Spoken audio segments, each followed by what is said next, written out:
नमस्कार दर्शकों, पूरी दुनिया में अनेक धर्म व पंथ के लोग रहते हैं जिनके अपने अपने त्योहार हैं और उन त्योहारों की कुछ अपनी मान्यताएं भी हैं। यानी प्रत्येक पर्व किसी इतिहास की घटना से जुड़ा हुआ है। ऐसा ही एक इस्लामिक पर्व मुहर्रम है जो कि पूरी दुनिया में मुस्लिम समुदाय द्वारा मनाया जाता है। वैसे माह-ए-मुहर्रम इस्लामिक कैलेंडर यानी हिजरी संवत का पहला महीना है। इससे इस्लाम यानी हिजरी संवत का नया वर्ष प्रारंभ होता है तथा इस महीने की 10वीं तारीख को रोजे आशुरा कहा जाता है। इस्लामिक मान्यताओं के अनुसार आज से 1342 वर्ष पूर्व अर्थात सन 680 में मुहर्रम महीने की 10वीं तारीख यानी रोजे आशुरा के दिन हजरत मोहम्मद के नाती और हजरत अली व फातिमा के बेटे हजरत इमाम हुसैन व उनके 72 सगे संबंधियों का करबला की जंग में कत्ल कर दिया गया था। करबला जो कि इराक में स्थित है, उसका खलीफा यजीद अपने वर्चस्व को पूरे अरब में फैलाना चाहता था और इस्लाम को अपने अनुसार चलाना चाहता था, लेकिन इमाम हुसैन ने उसका ये फैसला मानने से इनकार कर दिया। और जब इमाम हुसैन अपने परिवार के साथ मदीना से इराक के शहर कुफा जा रहे थे, तब रास्ते में यजीद की फौज ने करबला के रेगिस्तान पर इमाम हुसैन के काफिले को रोक दिया।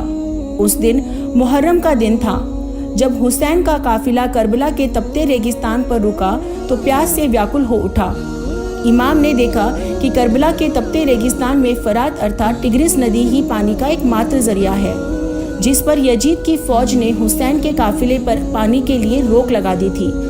इसके बावजूद भी इमाम हुसैन झुके नहीं और आखिर में इमाम हुसैन के 72 साथियों और यजीद की एक बड़ी फौज के मध्य करबला की जंग शुरू हो गई। मुहर्रम के 10वें दिन तक हुसैन अपने भाइयों और अपने साथियों के शवों को दफनाते रहे और अंत में अकेले युद्ध किया। फिर भी दुश्मन उन्हें मार नहीं सके, लेकिन जब हजरत इमाम हुसैन नमाज पढ़ रहे थे उस वक्त मौका देखकर उनका कत्ल कर दिया गया। इस तरह करबला के मैदान में हुए नरसंहार में 72 जानिसारों के साथ हजरत इमाम हुसैन शहीद हुए। तभी से इस्लाम धर्म में उनकी शहादत को याद किया जाता है और मुहर्रम का चांद नजर आते ही अपने इमाम के गम में मुसलमान लोग गमजदा हो जाते हैं और इस दिन मातम मनाते हैं, खुद को जंजीरों से पीटते हैं, रोजे रखते हैं और ताजिया का जुलूस निकालते हैं।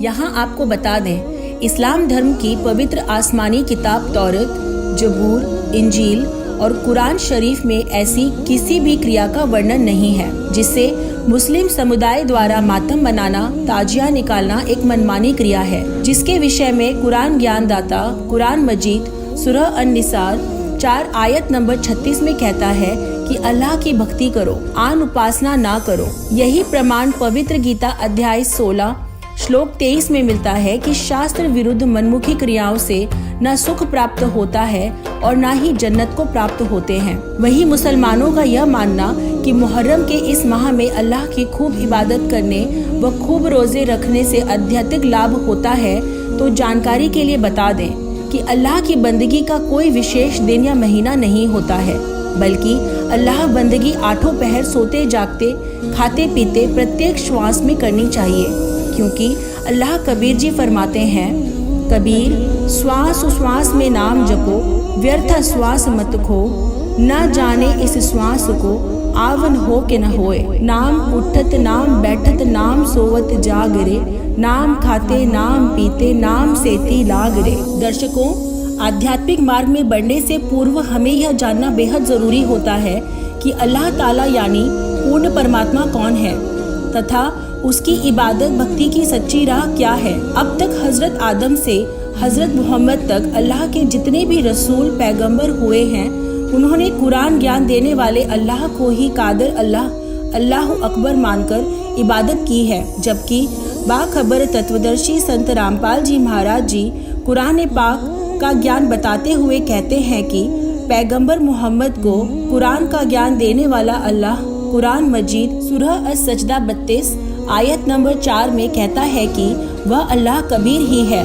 जिसने आसमानों और ज़मीन को और उन सारी चीज़ों को जो इनके बीच हैं 6 दिन में पैदा किया और उसके बाद सिंहासन पर विराजमान हुआ।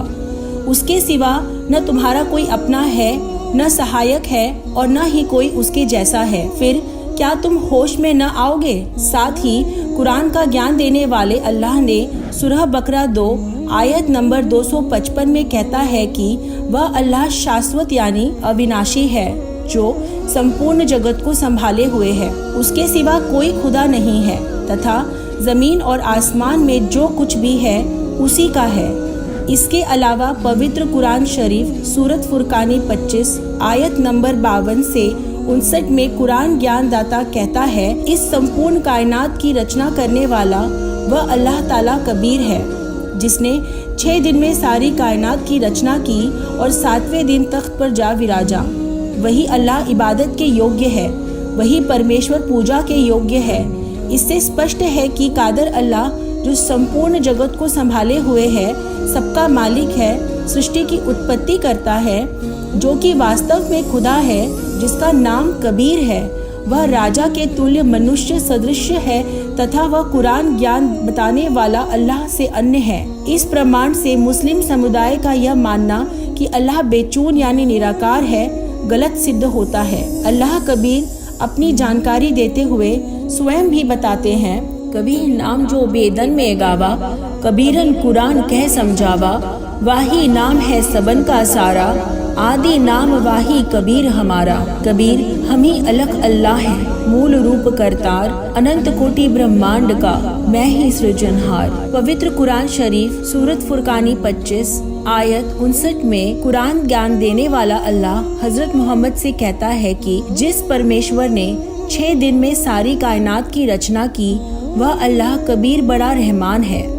उस अल्लाह की संपूर्ण जानकारी किसी बाखबर तत्वदर्शी संत से पूछो। साथ ही कुरान शरीफ सूरह काफ 18 आयत 60, 82 और 55 हदीसों में प्रमाण है कि हजरत मूसा जिस पर आसमानी किताब तौरते उतरी थी, वे उसी ज्ञान के आधार पर सत्संग कर रहे थे। सत्संग के दौरान किसी सत्संगी ने पूछा था कि हे मूसा, वर्तमान में संसार में सबसे अधिक विद्वान कौन है? मूसा ने अपने को संसार में सबसे ज्यादा विद्वान बताया तो अल्लाह को मूसा का ये अंदाज बिल्कुल पसंद न आया और कहा कि मूसा, तेरी यह बात सुनकर मुझे बहुत दुख हुआ। तूने अपने आप को सबसे बड़ा इल्मी कैसे मान लिया? मूसा ने कहा कि हे अल्लाह, मैं आपका भेजा हुआ रसूल हूँ और मुझे सारा इल्म यानी तौरते का ज्ञान आपसे हासिल है। इसलिए मैंने यह कह दिया कि आज जमीन पर मेरे से ज्यादा इल्म किसी के पास नहीं है। जब मूसा जी के अल्लाह ने कहा कि तेरा ज्ञान यानी मेरे द्वारा प्रदान किया गया तौरते का ज्ञान अल खिज्र के ज्ञान के सामने कुछ भी मायने नहीं रखता और मूसा जी को अल खिज्र अर्थात अल खिद्र से इल्म अर्थात तत्वज्ञान प्राप्त करने के लिए भेजा, लेकिन हजरत मूसा वह ज्ञान प्राप्त किए बिना ही खाली हाथ लौट आया। इससे यह भी स्पष्ट होता है कि हजरत मोहम्मद पर नाजिल हुई कुरान से पहले हजरत दाऊद पर नाजिल हुई जबूर, हजरत मूसा पर नाजिल हुई तौरते तथा हजरत ईसा पर नाजिल हुई इंजील पुस्तक में अल्लाह ताला यानी कादर अल्लाह कबीर का संपूर्ण ज्ञान नहीं है। अर्थात कुरान ज्ञान देने वाले अल्लाह को उस कबीर अल्लाह की संपूर्ण जानकारी नहीं है। यही कारण है कि कुरान ज्ञान दाता ने हजरत मोहम्मद को बाखबर संत से अल्लाह अकबर कादर अल्लाह की जानकारी प्राप्त करने के लिए कहा है। साथ ही कुरान ज्ञान दाता ने कुरान मजीद सूरत अश-शूरा 42 की आयत नंबर 1 में हाँ मीम और आयत 2 में ऐन सीन काफ के रूप में अल्लाह कबीर की इबादत के सांकेतिक शब्द बताए हैं, जिनका अर्थ वर्तमान तक बाखबर तत्वदर्शी संत रामपाल जी महाराज के अतिरिक्त किसी को भी ज्ञान नहीं है और इनके ज्ञान बिना मोक्ष नहीं हो सकता, ना ही जन्नत काल वाला स्वर्ग प्राप्त हो सकता है। इससे यह भी सिद्ध है कि हजरत आदम से लेकर हजरत मोहम्मद तक सब ही नबी व उनके अनुयायियों को कादर अल्लाह कबीर की इबादत की सही जानकारी प्राप्त नहीं हुई और कुरान ज्ञान दाता को ही अल्लाह ताला मानकर भक्ति करते रहे, क्योंकि इन्हें बाखबर संत नहीं मिला, इसलिए ये सभी मोक्ष से वंचित रह गए और बस ही ज्ञानी स्वर्ग में भी नहीं जा पाए, जिसका प्रमाण कादर अल्लाह कबीर का दीदार करने वाले आदरणीय संत गरीबदास जी ने इस प्रकार दिया है। गरीब नबी मोहम्मद नहीं बहिसत सिधाना, पीछे भूला है तुर्काना। अर्थात यथार्थ भक्ति विधि से साधना न करने से नबी मोहम्मद भी बहिष्त स्वर्ग नहीं जा सके। उसके पीछे उसी साधना को करके सब मुसलमान भी सत्य साधना को भूले हुए हैं। दर्शकों, अब आपके मन में प्रश्न उठ रहा होगा कि यह अल-खिज्र कौन था, जिसके ज्ञान के सामने हजरत मूसा का ज्ञान कोई मायने नहीं रखता था। इस विषय में आदरणीय संत गरीबदास जी ने बताया है कि गरीब, खुरासान, काबुल किला, बगदाद, बनारस एक, बलख और बिलायत लग, हम ही धाए भेष। अर्थात खुदा कबीर जी ने संत गरीबदास जी को बताया कि सारी पृथ्वी के ऊपर जितने भी देश प्रदेश हैं, जहाँ जहाँ अच्छी आत्माएं जन्मी हैं, उनको यथार्थ आध्यात्म ज्ञान बताने तथा सच्ची साधना बताने के लिए मैं ही विभिन्न वेश धारण करके जाता हूँ। अरब देशों में काबुल, रूम के एक शहर खुरासान, इराक देश की राजधानी बगदाद, भारत के काशी बनारस तथा विलायत यानी इंग्लैंड देश आदि आदि में मैं ही जाता हूँ। मेरे लिए सब देश, सब मानव एक समान है। मैं ही मंसूर अली को बगदाद में मिला था, बनारस में रामानंद का उद्धार किया और हजरत मोहम्मद जी को भी जिंदा वेश धारण करके मक्का शहर में मिला था, जिसका प्रमाण आदरणीय संत गरीबदास जी ने इस तरह दिया है। उलट मोहम्मद महल पठाया, गुज बीरज एक कलमा धाया, रोजा बंग निवाज देई रे, बिस्मिल की नहीं बात कही रे। अर्थात कबीर जी ने बताया है कि नबी मोहम्मद की आत्मा तमगुन शिव के लोक से आई थी। उनका भक्ति में ध्यान अधिक रहता था।